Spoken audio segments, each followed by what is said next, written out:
नमस्कार दोस्तों, स्वागत है आप सभी का मेरे YouTube चैनल पर। तो फ्रेंड्स, आज है 29 जनवरी 2019। 29 जनवरी 2019 के जितने भी इम्पोर्टेंट करंट अफेयर्स बनते हैं वो आज हम इस वीडियो में डिस्कस करेंगे। चलिए स्टार्ट करते हैं आज के हमारे करंट अफेयर्स फर्स्ट क्वेश्चन से। National voter day has recently been celebrated. हाल ही में राष्ट्रीय मतदाता दिवस कब मनाया गया है? तो अभी अभी राष्ट्रीय मतदाता दिवस यानी कि नेशनल वोटर डे मनाया गया है 25 जनवरी को। ये आपको डेट याद रखनी है। और ये इस बार 9th टाइम यानी कि 9वीं बार मनाया गया है। अब इस बार अगर 9वीं बार मनाया गया है तो फर्स्ट टाइम कब मनाया गया था? 2011 में। ये भी आपको याद रखना है। ये अक्सर एग्जाम में पूछा जा चुका है कि voter day, national voter day सबसे पहली बार कब मनाया गया था। तो आपको याद रखना है 2011 में मनाया गया था। अगर डेट के ऑप्शन आ जाए तो 25 जनवरी 2011 को मनाया गया था। अच्छा, वोटर डे मनाया क्यों जाता है? राष्ट्रीय मतदाता दिवस क्यों मनाया जाता है? दरअसल यूथ यानी कि युवाओं के प्रति अवेयरनेस फैलाने के लिए हर साल 25 जनवरी को मतदाता दिवस मनाया जाता है। और 2011 में ये डिसाइड किया गया था कि हर साल 25 जनवरी को मतदाता दिवस मनाया जाया करेगा। तो 2011 से ये कंटिन्यू मनाया जाने लगा। तो इस बार 9वीं बार बनाया गया है, ये आपको याद रखना है। और इसके लिए 25 जनवरी का दिन ही क्यों सिलेक्ट किया गया, ये इंपॉर्टेंट है यहाँ पे। दरअसल चुनाव आयोग का गठन हुआ था 25 जनवरी 1950 को। ये डेट ज़रूर नोट कीजिएगा।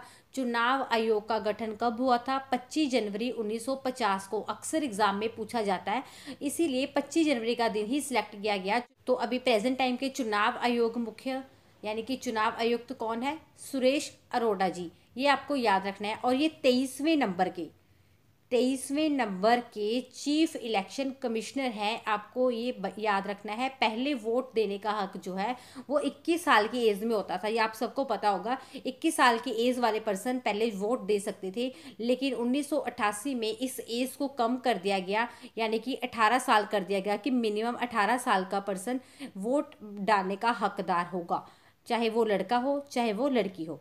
नेक्स्ट देखिए, recently where the DRDO successfully tested the LRSAM Brak 8।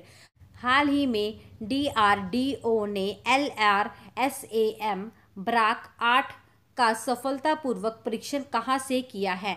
तो अभी अभी DRDO ने LRSAM Brak 8 का सफलतापूर्वक परीक्षण कहाँ से किया है? उड़ीसा से। यानी कि इसका ऑप्शन सी बिल्कुल सही आंसर है। अब डीआरडीओ की फुल फॉर्म मैंने आपको काफ़ी बार बताई है, तो डीआरडीओ की फुल फॉर्म फिर से मैं आपको बताऊंगी ताकि आपको याद हो जाए। Defence Research and Development Organisation. Defence Research and Development organisation.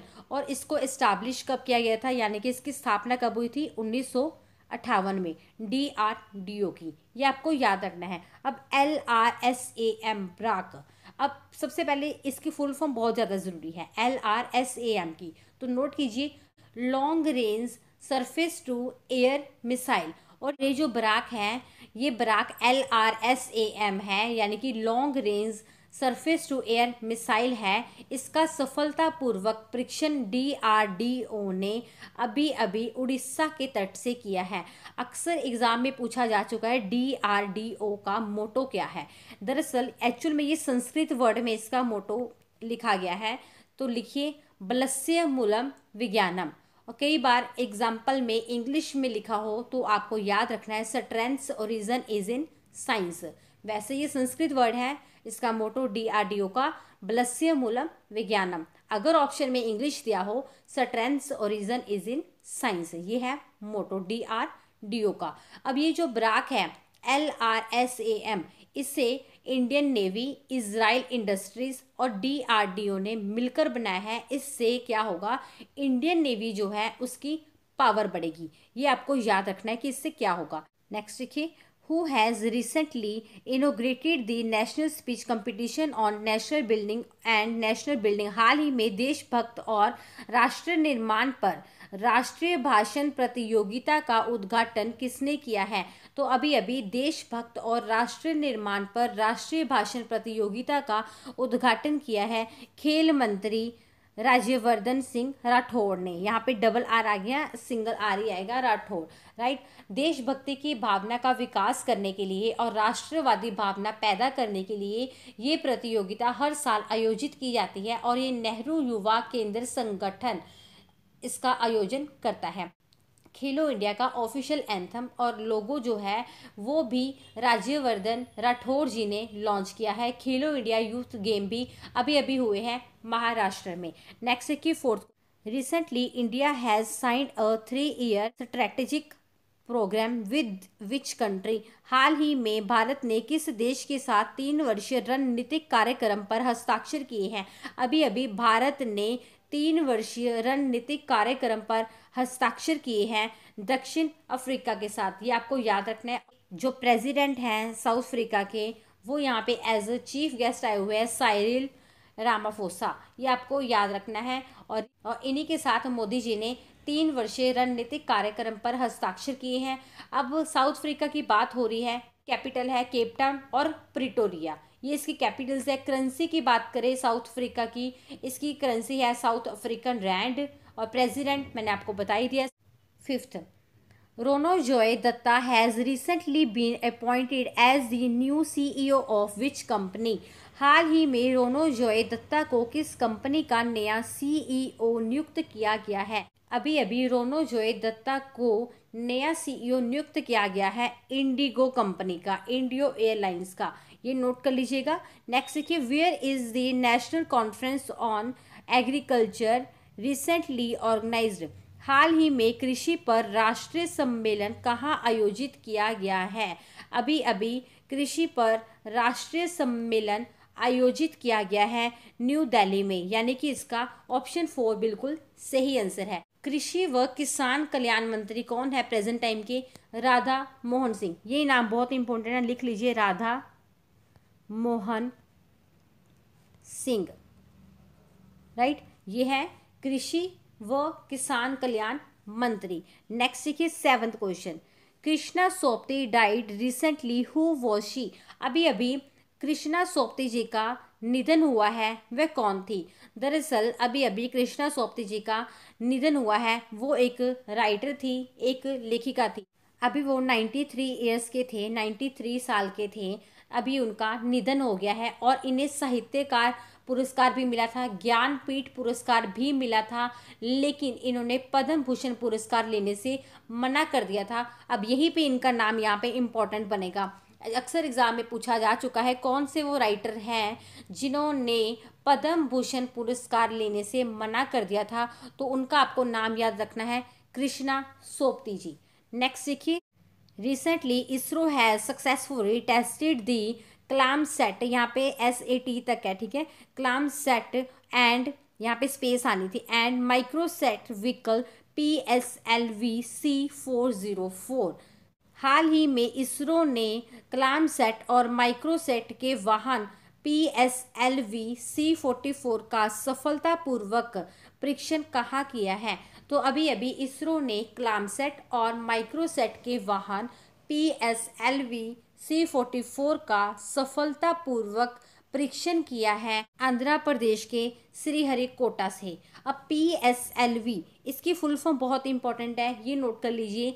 PSLV की फुल फॉर्म है पोलर सैटेलाइट लॉन्च व्हीकल। फिर से रिपीट करूंगी, polar satellite launch vehicle. ISRO की बात हो रही है, इसरो के बारे में मैंने बहुत बार आपको बता दिया। इसरो की फुल फॉर्म है Indian Space Research Organisation, Indian Space Research Organisation, और इसकी स्थापना 1969 में हुई है, यानी कि 1969 में इसरो की स्थापना हुई थी और इसका हेडक्वार्टर है बेंगलोर में। और अक्सर एग्जाम में पूछा जा चुका है कि इसरो की स्थापना 1969 में हुई थी, किसके द्वारा की हुई थी, किसने इसरो की स्थापना की थी? तो ये नाम बहुत ज़्यादा इंपॉर्टेंट है, लिख लीजिए, विक्रम अम्बलाल साराभाई जी ने इसरो की स्थापना की थी। नेक्स्ट देखिए, which cricketer has recently announced retirement. हाल ही में किस क्रिकेटर ने सेवानिवृत्ति की घोषणा की है? तो अभी अभी जिस क्रिकेटर ने सेवानिवृत्ति की घोषणा की है उनका नाम है जोहन बोथा। ये नाम यहाँ पे बहुत इंपॉर्टेंट है। ये साउथ अफ्रीका के एक प्लेयर है, इन्होंने क्रिकेट के सभी फॉर्मेट से अभी अभी संन्यास दे दिया है, अभी अभी इस्तीफा दे दिया है। नेक्स्ट देखिए 8th question, which state government has recently announced to set up development authority for Anandpur Sahib. हाल ही में किस राज्य सरकार ने अनंतपुर साहिब के लिए विकास प्राधिकरण स्थापित करने की घोषणा की है? तो अभी अभी पंजाब गवर्नमेंट ने अनंतपुर साहिब के लिए विकास प्राधिकरण स्थापित करने की घोषणा की है, यानी कि डेवलपमेंट अथॉरिटी स्थापित करने की घोषणा कर दी है। अनंतपुर साहिब के लिए पंजाब गवर्नमेंट ने एक अलग से अथॉरिटी बनाएगी, पंजाब गवर्नमेंट, ये याद रखना है आपको, जिससे अनंतपुर साहिब का ऑर्गेनाइज्ड वे में डेवलपमेंट हो सके। अब पंजाब की बात हो रही है, पंजाब की कैपिटल क्या है? सबको पता है, चंडीगढ़। यही हरियाणा की कैपिटल है, आपको ये भी याद रखना है। और पंजाब और हरियाणा की कैपिटल भी सेम है, चंडीगढ़। हाई कोर्ट भी सेम है, और सेम डे इनको रीऑर्गेनाइज किया गया था, 1 नवंबर 1966 को इनका पुनर्गठन या इनको रीऑर्गेनाइज किया गया था। अब चंडीगढ़ की बात हो रही है, चंडीगढ़ के प्रेजेंट टाइम के गवर्नर कौन है? वीपी सिंह बदनौर। ये एग्जाम में ऐसे ऐसे क्वेश्चन जरूर आते, तो आपको याद रखना है। वीपी सिंह बदनौर हैं जो चंडीगढ़ के प्रेजेंट टाइम के गवर्नर हैं, और सीएम कौन है? कैप्टन अमरिंदर सिंह जी। तो फ्रेंड्स, ये आज हमारे 29 जनवरी 2019 के इंपॉर्टेंट करंट अफेयर्स से। इससे पहले अगर आपने करंट अफेयर नहीं देखे हैं वो भी ज़रूर चेक करते रहा कीजिए, क्योंकि करंट अफेयर्स आप किसी भी एग्जाम की तैयारी कर रहे हो, एग्जाम्स में लास्ट 6 मंथ के आते ही आते हैं। अब आपने मान लीजिए पंजाब स्कूल एजुकेशन बोर्ड के फॉर्म भरे हैं, पंजाब हरियाणा हाई कोर्ट के फॉर्म भरे हैं, तो अब उसका एग्ज़ाम कब है? मई के करीब है। तो ये आएंगे करंट अफेयर्स, तो इसको ध्यान रखिएगा, ध्यान से सुनिएगा, रिवीजन भी साथ साथ करते जाइएगा, तो आपके लिए ईजी रहेगा। चलिए मिलते हैं नेक्स्ट लेसन में। Thank you, thanks for watching.